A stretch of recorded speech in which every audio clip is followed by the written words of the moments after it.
pauni ho ang kilala.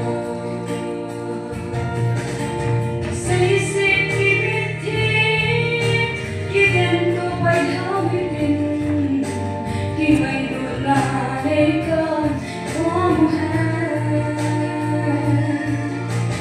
Ingay bakat leka, pugi kimay santo itu, Christine Jodari.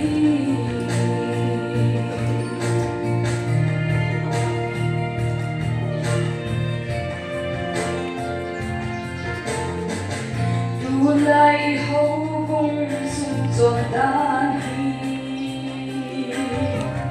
Bible joy ho ikay itamna, Krista Yusan lo ikale, at say na tutinahi thâu thâu ding.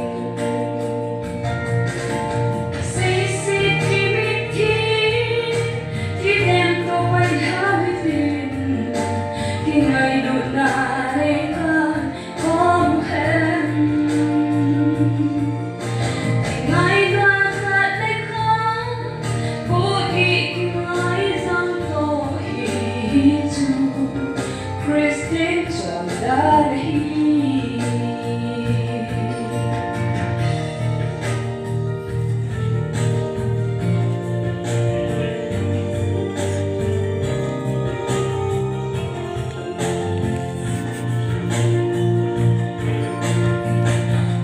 Ko tung sa ilay sunduin,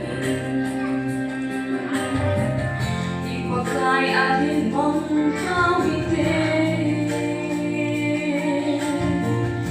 Krista Yusan lo ikale,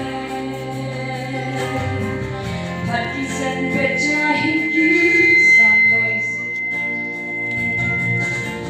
say security, kiden to bay hawitin, kingay dunay kan pamuhen.